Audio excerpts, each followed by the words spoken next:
নমস্কার বন্ধুরা, আজকে রেসিপিতে আছে আলু পরোটা। এই যে আমি আলু সিদ্ধ হতে দিয়ে দিয়েছি। নতুন আলু বাজারে এসে গেছে। পরোটা বানিয়ে না খেলে কি আর হয়? এখনও আলুগুলো সিদ্ধ পুরোপুরি হয়নি। আলু সিদ্ধ হয়ে গেছে, ছাড়িয়ে নেব। তো এখানে আলু ছাড়ানো হয়ে গেছে। দেখুন, তার সাথে নিয়েছি পেঁয়াজ কেটে নিয়েছি, ধনেপাতা কিনতে নিয়েছি, রসুন আর আদা নিয়েছি, কাঁচা লঙ্কা দিয়ে বেটে নেব। দিয়ে দিচ্ছি আলুতে নুন, চখা করে নেবো আলুটা খুব ভালোভাবে। আর এখানে আটাও মেখে নেবো, আটাও পরিমাণ মতো নুন দিয়ে দিচ্ছি। তো এখানে আটাটা একটু একটু জল দিয়ে দিয়ে মেখে নেব।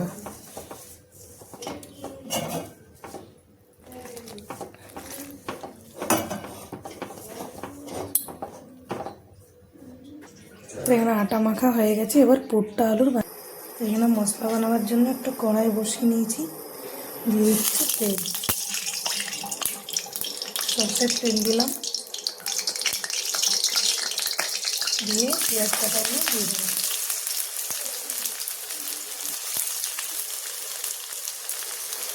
তো এখানে দেখুন পেঁয়াজ হালকা ভাজা হয়ে গেছে। বেশি লাল করে ভাজলে টেস্ট খারাপ হয়ে যাবে। আদা, রসুন, কাঁচা লঙ্কা বেটে রেখেছি দিয়ে দিচ্ছি। দিয়ে মশলাটা খুব ভালোভাবে কষিয়ে নিতে হবে। মশলাটা কষানো হয়েই গেছে প্রায়। এখানে জিরে গুঁড়ো আর হলুদ গুঁড়ো দিয়ে দিচ্ছি। আর একটু মশলাটা কষাবো যতক্ষণ না হলুদের গন্ধ যাচ্ছে।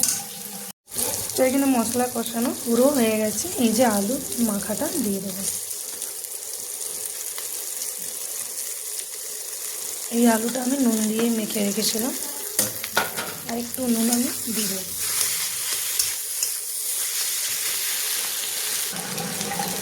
এখানে দেখুন আলু মশলার সাথে একদম ভালোভাবে মিলিয়ে নিয়েছি।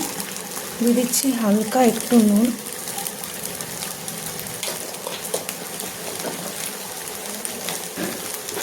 উপর থেকে ধনেপাতা কুচি দিয়ে দিচ্ছি। আলুটাও খুব ভালোভাবে আমি ভেজে নিয়েছিলাম।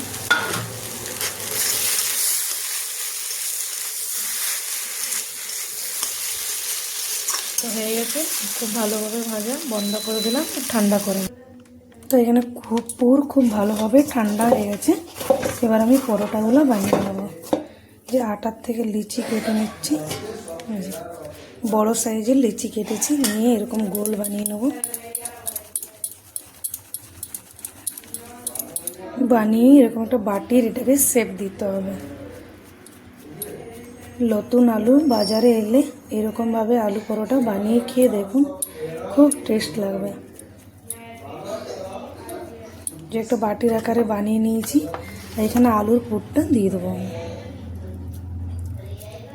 পুর একটু বেশি করেই দিতে হবে, যেমন আলু পরোটার চারপাশে পুর যায় আর কি।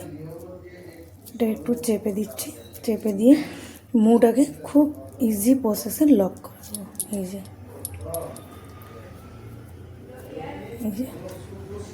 এভাবে লক করে নিতে হবে, করে আবার হালকা হাতে ঘুরিয়ে নিতে হবে, দিয়ে বেলে নেব। একটু একটু চেপে দিচ্ছি। দেখতেই পাচ্ছেন তাওয়াও গরম হতে বসিয়ে দিয়েছি। হালকা হাতে একদম বেলবো।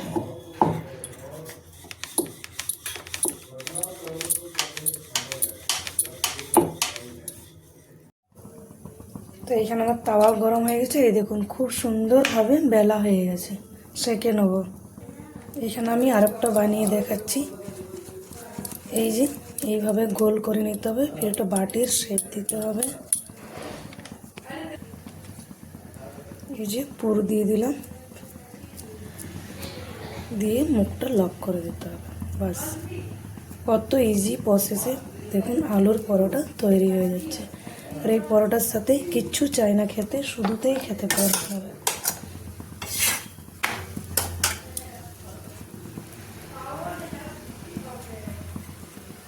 তো এখানে আমি সাদা তেল দিয়ে সেঁকে নিচ্ছি। আপনারা চাইলে ঘি, বাটার, সরষের তেল দিয়েও সেঁকতে পারেন।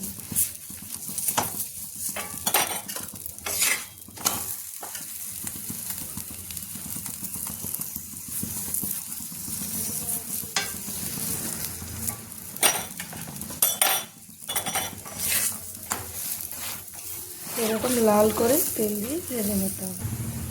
এইখানে আমার একটা পরোটা ভাজা হয়ে গেছে, আর একটা বেলে রেখেছি, ভেজে নেব। আলুর পরোটার রেসিপি আপনাদেরকে কেমন লাগলো নিশ্চয়ই জানাবেন। আপনারা এইভাবে আলুর পরোটা বানিয়ে খেয়ে দেখবেন।